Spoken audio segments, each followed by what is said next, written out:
At my cousin's wedding, I unexpectedly reunited with my ex-boyfriend. Coincidentally, he was the brother-in-law I had never met. In that instant, a wave of jealousy surged through me. It wasn't until much later that I realized everything my cousin had gained was by stealing my luck.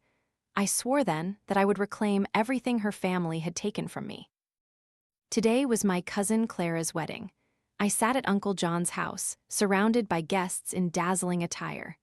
Only I looked impoverished and disheveled. On my way here, a car had even splashed muddy water all over me. I quietly hid in a corner, hoping no one would notice my pathetic state. A stir at the entrance announced the groom's arrival. I followed the crowd, eager to catch a glimpse of my future brother-in-law. From the moment Clara started dating until her wedding, I had never known his name, where he lived, or even what he looked like. Whenever I asked out of curiosity, Clara would just smile shyly, while Uncle John would always say that if too many outsiders knew about their relationship, it might not go smoothly. He would then subtly dismiss me. I stopped asking. After all, if it had come to wedding discussions, I, as her cousin, would surely have my curiosity satisfied at the ceremony. But in that very instant, I understood their true reason for keeping him a secret. My brother-in-law was none other than my ex-boyfriend, Ethan.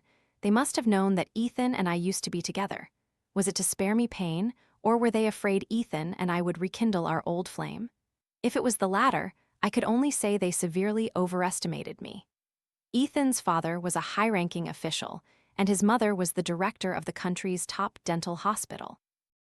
With a family like that, he was completely out of my league now. I didn't know if it was anger, sadness, or some other extreme emotion swirling within me. I slipped into another room. These scenes of happiness were an eyesore, not meant for someone as unlucky as me. I vaguely heard people outside playing a game, asking the couple about the date of their first kiss. That's a tough question. What if it was the bride's birthday? My hand, scrolling on my phone, suddenly froze. He remembers it that well. A moment later, they seemed to have passed the challenge and entered the room to prepare for the bride's departure. My phone rang. It was Uncle John. For the first time, I didn't want to answer his call, but remembering how much his family had helped me, ignoring him would be ungrateful. "Lena, isn't it customary for Arthur to carry Clara to the wedding car? But his flight was delayed. He won't make it back in time. Could you help instead? Consider it a favor, and I'll make it up to you with a big red envelope later." I didn't want to help at all, but Uncle John's family had helped me so much in the past that I couldn't refuse. Ethan, having just broken away from a kiss with Clara, turned to look at me, his gaze slightly cold. Clara felt incredibly heavy on my back. I had to walk very slowly to keep my balance. I don't know who deliberately tripped me. I stumbled and fell, but I still held Clara securely. Everyone rushed to help me. I knew some people would think I was jealous of my cousin and had intentionally caused this misfortune. I looked up. Among Clara's close friends, one looked at me with a mocking smile. Uncle John's relatives knew about my family's circumstances and were well aware of how much he had helped me. They had even whispered behind his back that he should be wary of me, saying that the poor often hatch devious plans and he shouldn't be too good to me. Despite such rumors, Uncle John and Aunt Mary had never hesitated to assist me. If I had done this on purpose, wouldn't it be biting the hand that feeds me? The atmosphere turned strange. With everyone's help, I stood up. I was certain someone had intentionally harmed me, and that person could only be Clara. Was it just because I was Ethan's ex-girlfriend? I watched the wedding car drive away, the scent of sandalwood filling my nostrils. "Don't you want to harm your cousin?" I jumped at the words, turning around. "What nonsense are you talking about?" It was the man I'd met earlier, the one who had splashed dirty water on me. He raised an eyebrow. "Originally, all of this belonged to you." "What?" He gave me a knowing, unsettling smile. "You are a rare individual with a destiny to change your luck. If someone steals your fortune, all you need to do is put in the effort, and you will reclaim everything." This man was ridiculous. At 13, I lost my father. At 18, my mother fell and has been bedridden ever since. Caring for her forced me to drop out of university far away, and that's also why I broke up with Ethan. With a fate like mine, if anyone wanted to steal my luck, they were welcome to it. He smiled again. "What if I told you that everything you just described happened after your luck was stolen?" My hands trembled uncontrollably. "What do you mean?" And what if the theft didn't begin when your father passed away? But clearly, our family's decline started when my father died. You're so naive. Those are just the obvious manifestations after your luck was stolen. There are other, less obvious things. Think carefully. Your mother had a miscarriage once, didn't she? When I was 9, my mother was pregnant with a baby. We were all so excited for the baby's arrival, but for some unknown reason, the pregnancy stopped developing, and she had to have a premature birth. It was a baby boy. My family didn't favor sons or daughters. I only vaguely remember that it caused my mother great shock. Who could that possibly be related to? Stealing luck isn't without requirements. The person who can steal your luck must know your family's exact birth dates. If that person is a blood relative, it's even easier and more effective. A name began to form in my mind, but I dared not believe it. My mother was an only child. My father only had one older brother, Uncle John. My maternal grandparents had passed when I was young. On my paternal side, only my grandmother remained, but she didn't like me. She always thought I was a jinx, bringing bad luck. Looking back, Uncle John's family's rise was truly bizarre. The year my father died, Uncle John coincidentally needed a large sum of money for his business. After my father's death, Uncle John helped our family a lot, so when he borrowed money from my mother, she gave it to him without a second thought. Before my mother's fall, Aunt Mary was diagnosed with a lung tumor. But after switching to another hospital for examination, the tumor was found to be benign. After my mother lost the baby, not long after, Aunt Mary became pregnant. This time, it was a baby boy. Everything was too coincidental. But could I trust what Julian said? "I'll make you believe me." I went through the entire wedding ceremony in a daze. Even when the bride and groom came to our table for a toast, my mind was elsewhere, a mix of joy and sorrow swirling within me. Early this morning, I received a call from Aunt Mary. Clara had a miscarriage. I rushed to the hospital, heading straight to Clara's room. She lay there, trembling all over, nestled in Ethan's arms, muttering endlessly, "My baby, my baby." I felt a pang of sympathy. Before I could get closer, Clara suddenly sat up. "It's all your fault, Lena, it's all your fault." Clara grabbed a glass of water and threw it straight at me. Unable to dodge, I was hit on the head. It split open and bled. Ethan held Clara tightly. "That's enough. About the baby, you're at fault and I'm at fault. Only Lena is not involved." It seemed they had confessed everything to each other. Clara struggled for a moment, then burst into sobs. Our relationship was shattered, and the cause of it all was being blamed on me. I was speechless with anger. Aunt Mary stepped forward to support me. "Lena, that's your cousin. She's truly sorry for what she's done to you. Please be generous and forgive her." After my wound was bandaged, Aunt Mary looked hesitant. "Aunt, if there's something you want to say, just say it directly." Aunt Mary forced a smile. "Lena, as you can see, your cousin is like this because of the baby. Your uncle and I are busy with our business, and Clara is still in school, so I hope you can move into our house and take care of her." I was about to refuse, but Aunt Mary continued. "Actually, Ethan also bears some responsibility for the baby. He drank too much last night and was too rough, which led to the miscarriage. So, I think it's best not to let Clara see Ethan for a while." I bit my lip, my heart filled with astonishment. Everything was unfolding exactly as Julian had predicted. If what he said was true, this was my best chance to strike back. I nodded. "Of course. Helping you with your difficulties is what I should do." The day Clara was discharged, she remained silent, not uttering a single word. As per Aunt Mary's request, I moved into their house. Today, Ethan came over. After some back and forth, Aunt Mary finally let him in. Clara said she had forgiven me. Ethan was breathless. It seemed he had rushed over as soon as he got the call. I smiled. "You're truly foolish, thinking this is a lover's forgiveness. In reality, it's just a trap to ensnare you." After Ethan's arrival, Clara's mood visibly improved. They sat close together, intimate and unrestrained, even with me present. After an ardent kiss, I watched them eat. Ethan avoided my gaze and turned to coax Clara. "Aren't you eating? Let me peel it for you." Clara nodded happily. Beneath that layer of happiness, however, lay hidden resentment. After dinner, Clara encouraged Ethan to drink. I feigned tiredness and returned to my room early. Just as Julian had predicted, Ethan was carried into my room and placed on my bed. I vaguely heard Clara's sobbing voice. "Do we really have to do this? Who told you to be so stubborn, to keep fighting for him, to cling to Ethan? Look at you now, you've lost the baby." Without a child, how will you maintain your position in the Chen family? Tonight, they've been intimate. Ethan will feel even more guilty towards you, and then you can control him. Besides, you can't even have children anymore. Just let Lena bear a child for you, then make her baby call you mother. It won't be too late to kick Lena out then. Clara remained silent. Do you still want to be with Ethan? Yes, Mom, I do. The rustling of fabric echoed, presumably them undressing Ethan. Mom, is Lena trying to seduce Ethan? She's wearing such a provocative two-piece dress. I bit my lip tightly, trying to suppress a laugh. Isn't it to make things easier for you too? Don't worry too much. I only gave him a small amount of the drug. Just don't let him wake up. If it weren't for Julian's warning, I might have fallen into their trap. If things continued to develop as they had planned, I couldn't imagine how terrible my future would be. When everything became quiet again, I got off the bed. Now was the time for me to add my own flavor to this story. The next morning, I splashed a basin of cold water on Ethan's face. He slowly woke up, then instinctively slapped himself. His clothes were disheveled, his body bare, and there were bite marks on my skin and scratches on his. All of it seemed to confirm what had happened. He panicked, profusely apologizing.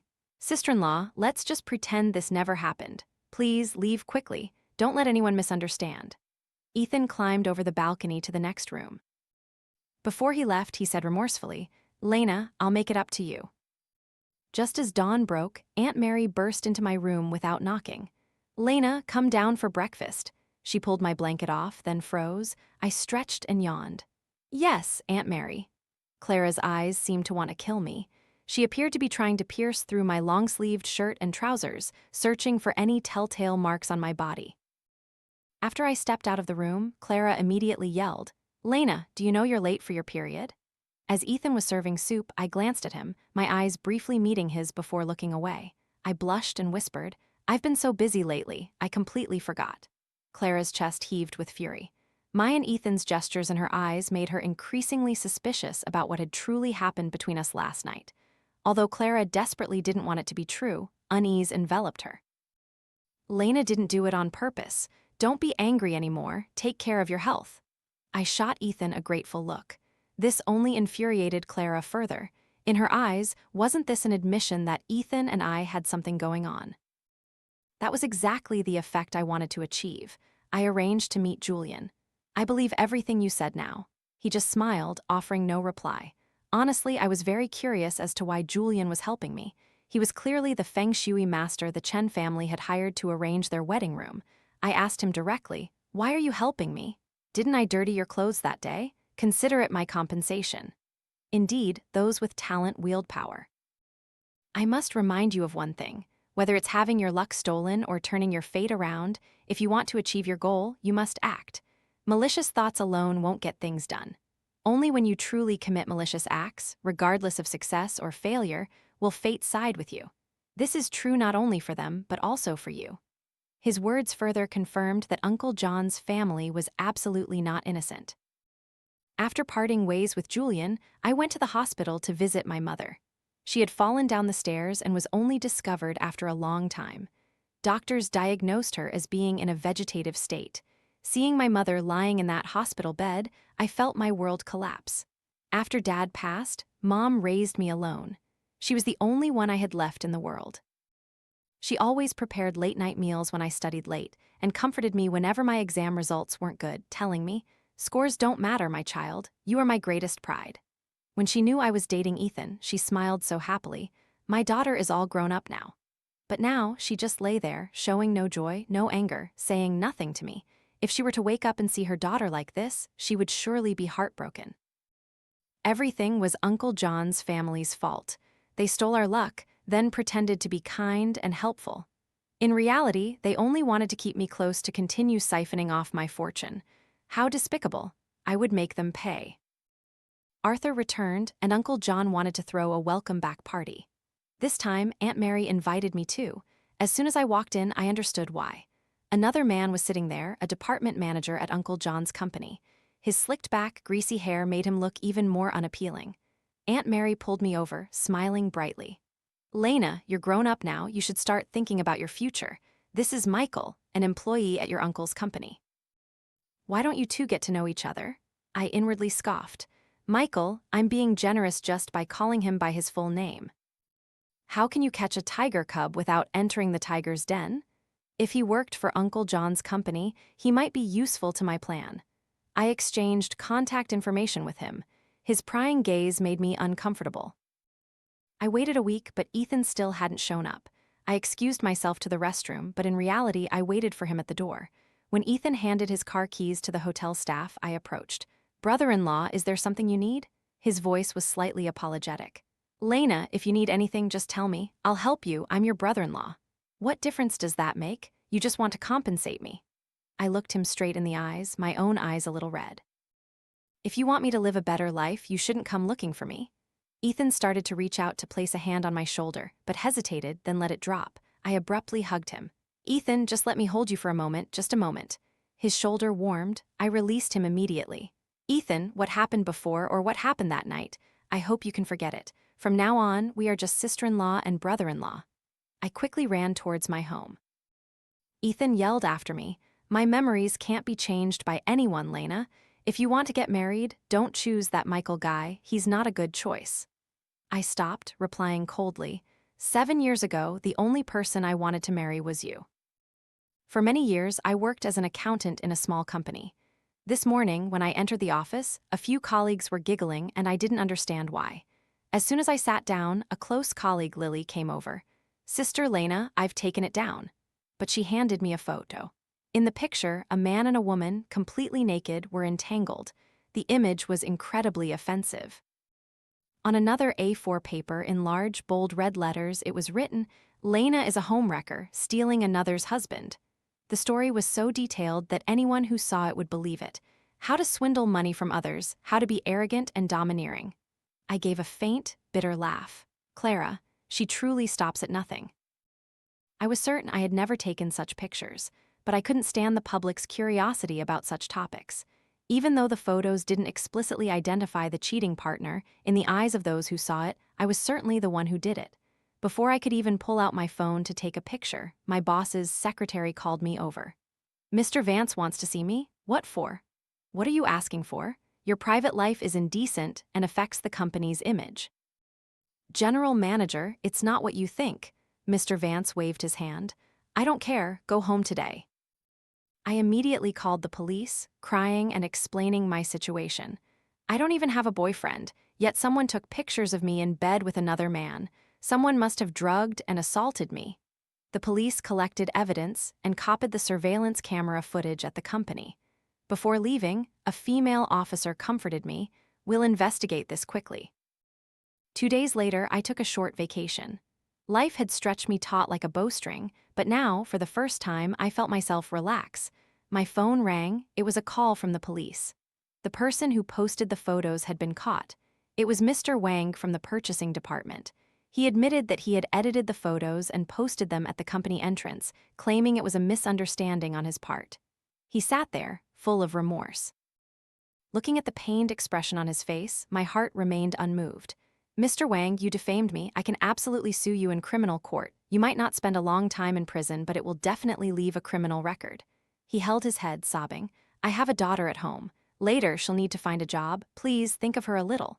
I scoffed. "Clara gave you money. Did you share it with me? Why should I think of you?" Mr. Wang calmly lifted his head defiantly. "Then go ahead and sue." His challenging demeanor made it seem as if his remorse earlier was fake. I wasn't bothered. The purchasing department and the finance department frequently had dealings. I had heard many people talk about Mr. Wang, saying he was trying to send his daughter to study abroad. Gradually, I learned that he doted on his daughter but lacked the funds to fulfill his intention. Clara must have given him a considerable sum.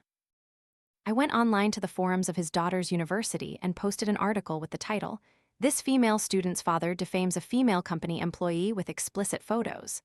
The article was accompanied by countless pieces of evidence. Without me needing to reveal any names, soon the entire school knew who that female student's father was. Sure enough, Mr. Wang actively sought me out. "What do you want? We can talk privately, but I need you to be my witness." He still hesitated. "Don't forget, if you're taken to court, this will become an undeniable fact at your daughter's school." I arranged a meeting with Uncle John's entire family. Clara and Arthur's surprise was evident when they saw Mr. Wang appear. "Aunt Mary, you must help me get justice." I recounted the entire incident of being slandered. "It's outrageous," Aunt Mary comforted me. "Lena, don't worry. If you lose your job, come work at my company. Consider your salary as a deduction from the 1 billion our family borrowed from you." Aunt Mary was truly good at calculations, but the person who did this was Clara. The atmosphere fell silent. No one dared to speak. "Isn't that right, Aunt Mary? Don't you believe it? Then let Mr. Wang speak." Mr. Wang nodded. "I have enough evidence. Originally, I was going to sue everyone, but thinking about how well Uncle John's family treated Lena, I decided to let it go." Clara's face was pale. She dared not say a word. Uncle John stepped forward, facing her, and delivered a slap. "Is this how I usually teach you?" The resounding slap was like a beautiful piece of music. "But I lost my job. Losing my job means I can't even provide for myself." Aunt Mary sighed. "Lena, whatever your demands, I will comply." I deliberated. "I can't take this anxious, uncertain life anymore. I ask that you return the 1 billion to me all at once. If you can't pay it back, I'll have to shamelessly ask my brother-in-law for help." Clara gritted her teeth and forced out a single word. "Fine. Uncle John has already hit my cousin. I don't want to demand any further compensation." "Thank you, Aunt Mary. I'll start working at Uncle John's company tomorrow." Seeing their faces filled with anger and humiliation, I just wanted to burst out laughing. If I hadn't bitten my tongue hard, I would have. In the afternoon, I received a text message from the bank. The 1 billion had been transferred, but I felt no joy at all, for it was the money my father's life had bought. Another message arrived immediately afterward from Ethan. "I'm sorry, I'm sorry, I'm sorry." But what good was an apology? When I was saving money, preparing to find him, what was he doing? He was celebrating Clara's birthday. At the party, Ethan pushed the birthday cake into the room. Clara opened her eyes and jumped into his arms. "You're so good, Ethan." And he didn't refuse. On the contrary, Ethan hugged Clara, and everyone around them began to cheer and applaud. Perhaps the cheers only made them more excited. Clara stood on tiptoe and kissed Ethan on the lips. And he didn't refuse, he even closed his eyes. The night before, I was still wondering whether to break up with him or not. He and Clara were taking photos together under fireworks at Disney. I hadn't known any of these things. Luckily, Clara had a kind best friend who told me everything. Later, Ethan himself admitted, "7 years ago, the only person I wanted to marry was you. I'm sorry, Lena." "Ethan, were you with Clara even before you broke up with me?" "Yes." "So, your promise to compensate me is asterisk this what you meant?" He didn't answer. The answer was already too clear. Despicable people like them, of course, belonged in hell together, but I didn't forget the others. I went online and bought an unregistered phone SIM card, used AI technology to obscure my voice, then, based on a few beautiful photos in my social circle, I friended Arthur. Fools make money, the clever spend it. Arthur's social circle openly displayed an advertisement for a service that helps money make more money. Arthur messaged me, "Hey, pretty girl, what do you need me for?" I tried to suppress my disgust, smiling as I replied, "Nothing, I just think you're handsome and wanted to get to know you. I asked my friends for your QQ. Oh, seeing your social circle, you're a beauty too. Do you like handsome guys like me?" In recent years, there have been many warnings about scams, but Arthur clearly didn't care. If someone genuinely asked him to help money make more money, he would certainly be committing a crime. I accepted a job as a receptionist at Uncle John's company. I wanted the law to punish their family. I could only start with their company. I hadn't found any more clues about the cause of my father's death, and there was no answer as to why my mother fell. A company is a place that hides the most secrets, especially one like the Cuck families, which surely couldn't operate transparently. They naturally wouldn't let me hold positions related to internal information, but just getting into the company was half the battle won. My work was idle, but it was convenient for me to get close to Arthur. "Work has been so tough lately, I haven't earned anything. You drive such a nice car, do you have any channels to introduce me to?" "Oh, yeah, just follow me, and I guarantee you'll earn money until your hands ache." "What kind of work is it?" "It's a secret." "You'll know when the time comes." How ridiculous, he even had a bit of caution. Michael occasionally invited me to the employee canteen for meals to gather more information. I had to go along. Sometimes I would even see Clara there. She always ate lunch that Ethan personally brought her. Each time, someone would compliment her. "Oh my, Clara, your husband is wonderful." "Exactly, your life just gets happier and happier." Clara would shyly glance at Ethan, then quickly lower her head. The compliments would ring out again. So sweet. While we were eating, Michael received a call, quickly stood up, and went outside. I quietly followed, vaguely hearing, "I heard something happened at the construction site. Someone died." Uncle John's family ran a real estate company, not a large-scale one. If this could be linked to Uncle John's family, it would be a golden opportunity for revenge. I returned to my seat, planning carefully. Michael said goodbye and rushed off. The next day, I used the excuse of bringing Michael soup and knocked on his office door. "Oh, come in, come in. I've been so busy lately. Even if you're busy, you need to take care of your health." The soup I brought was actually leftover soup from a takeout order the night before. "What happened at the company?" "Oh, a worker died at the new development site." I raised an eyebrow. Just as I suspected.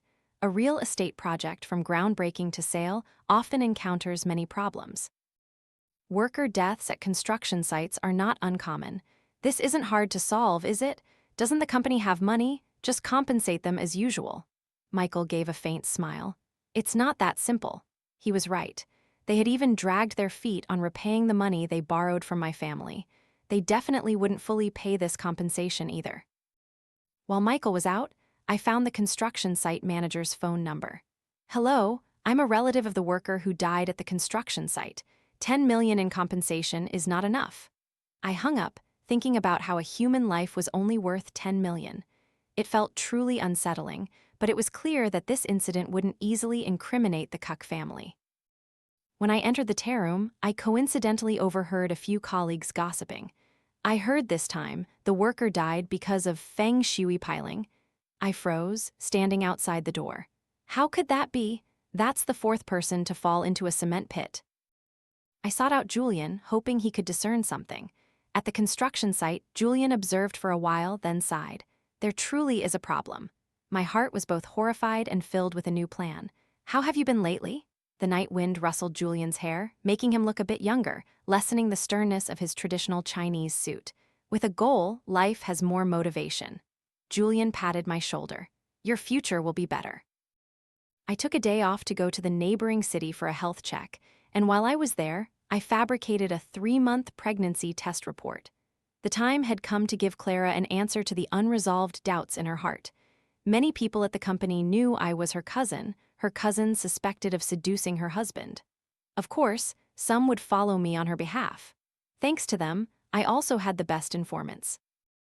During lunch at the canteen, while eating, I pretended to feel nauseous, covering my mouth and nose, and rushed to the restroom.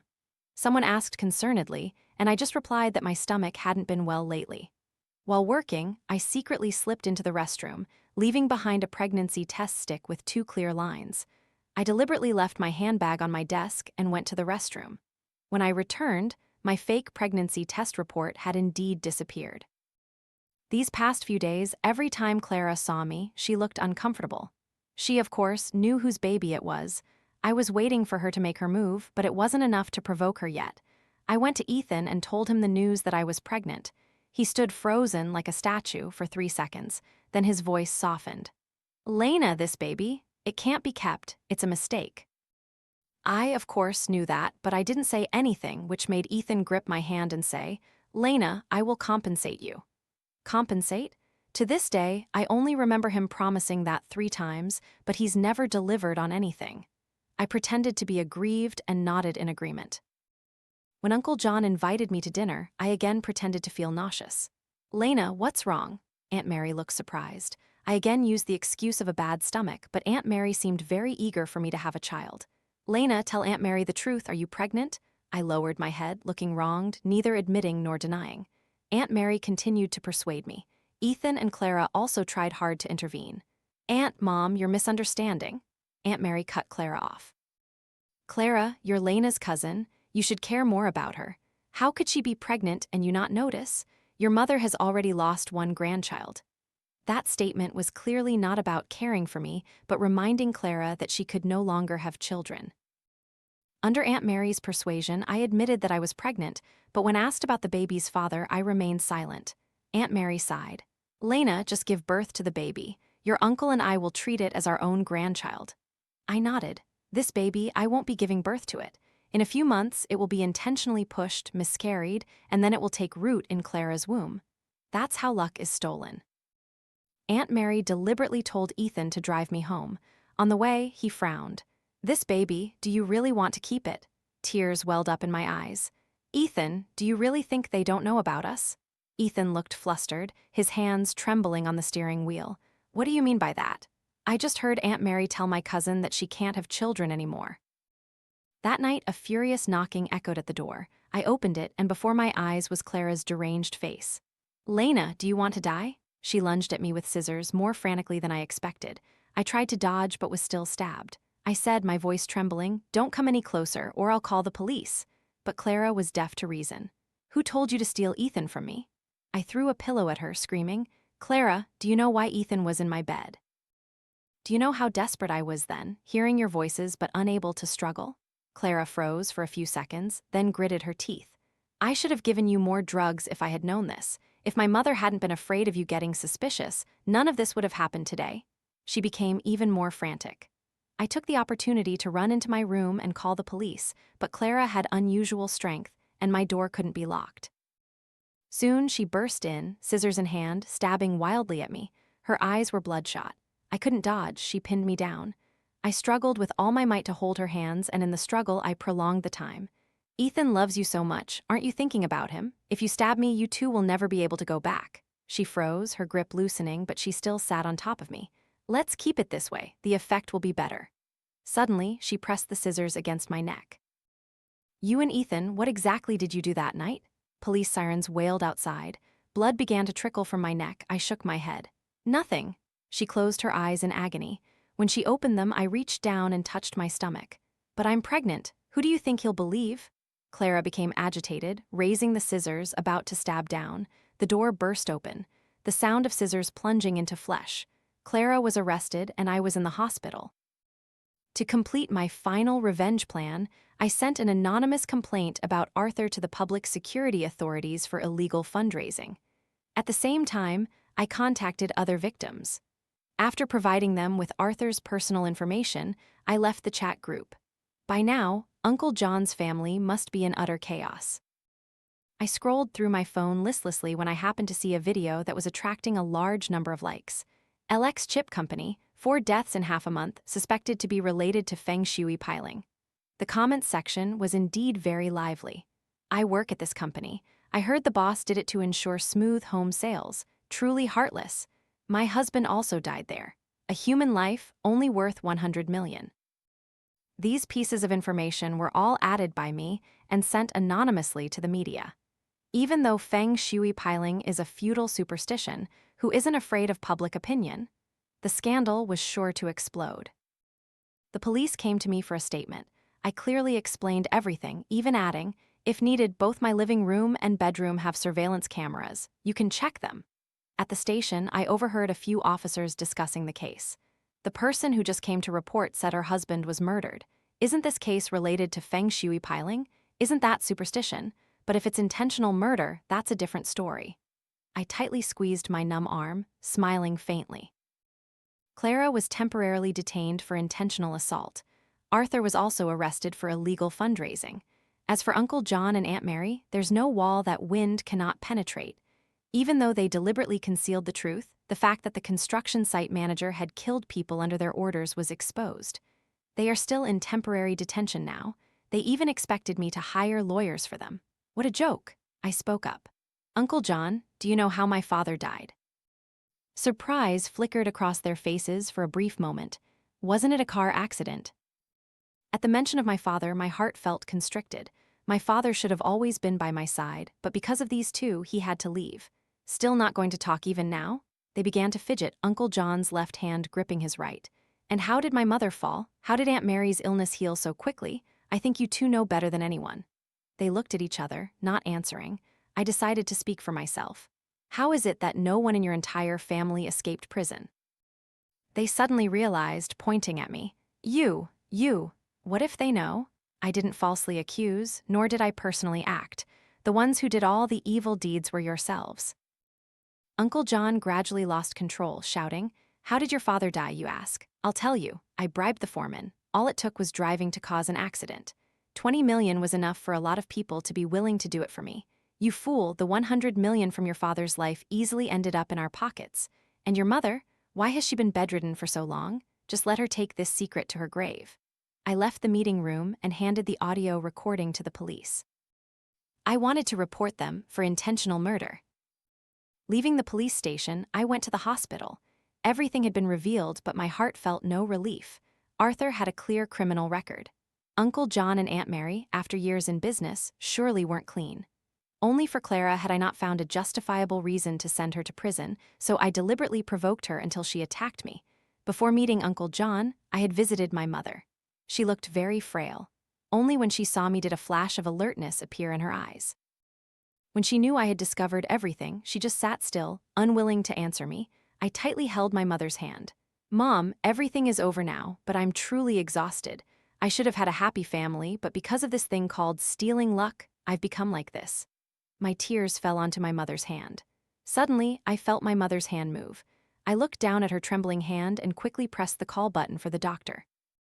After an examination, the doctor smiled and announced, "Congratulations, your mother is showing signs of waking up." 6 months later, I pushed my mother in a wheelchair through the hospital garden. She had fallen because Aunt Mary intentionally pushed her, but that incident was difficult to attribute as a crime. In any case, it no longer mattered. Uncle John and Aunt Mary were sentenced to death for intentional murder. Arthur was sentenced to 3 years in prison for illegal fundraising. Clara was sentenced to 1 year in prison for intentional assault. Ethan's family was also investigated for their connection to the Cuck family, and he, too, had to go to prison. I visited him and informed him that the baby had been aborted. Some truths are best left unsaid forever. Now, my mother and I will begin a new life.